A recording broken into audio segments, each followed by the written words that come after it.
It was just a couple of weeks ago, I stood right here and I talked to you about the fact that Southdale Church of the Nazarene exists for the glory of God and for the good of the world. Well, events of this past week give us the opportunity to live that purpose out in some very tangible ways. You've probably already seen on the news the reports of the tornado that ripped through Moore, Oklahoma and surrounding communities, causing widespread destruction and devastation. And it's time for Southdale to respond. Our response involves three things.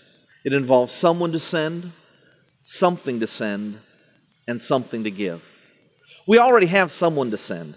Our own Nazarene Disaster Response Coordinator, Bob Meisner, is planning on taking Southdale's disaster response trailer down to Oklahoma to take part in the relief and recovery efforts going on there even as we speak.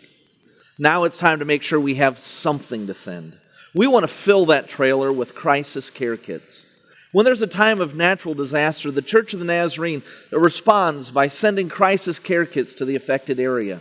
These kits contain basic hygiene items like toothbrush and toothpaste, soap and shampoo that people need to get through those first days and weeks following a natural disaster.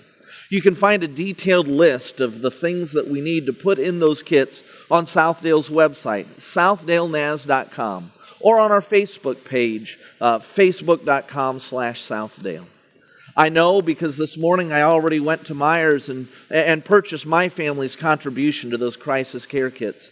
I know that if you go to Meijer's, to buy everything on that list will cost about $24 a package.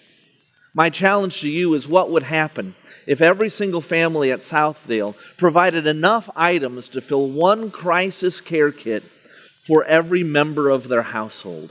That would allow us to have a Southdale-sized impact on those suffering from this disaster.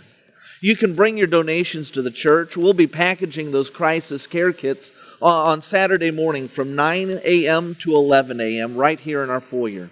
We'll be packaging them up, putting them in boxes, loading them on the trailer so that they can go immediately to be used in the recovery efforts in Oklahoma. If you can't bring them by on Sunday, if you can't bring them by on Saturday, you can bring your items on Sunday, but you need to know if you do that, we probably won't be able to get them on the trailer to use right away. Instead, we'll send those on to replace those crisis care kits that are being used in Oklahoma so that our stocks and supplies are adequate to meet the needs in the event of the next natural disaster. The last thing we need is something to give. I can't tell you how grateful I am to know that when I give money to Nazarene Compassionate Ministries, I can know my gifts are being used as effectively as possible to meet the very real needs of people in affected areas around the world. Gifts to Nazarene Compassionate Ministries don't go to pay for fundraising costs or organizational overhead. They're used to minister to people's very real needs. So we will be taking up a special offering this Sunday morning for Nazarene Compassionate Ministries to be used in the relief efforts going on in Oklahoma. Would you bring a special offering with you Sunday morning to be a part of that offering? So there you have it. Someone to send, something to send, and something to give. Will you get involved and be a part of our response as we seek to live for the glory of God and the good of the world?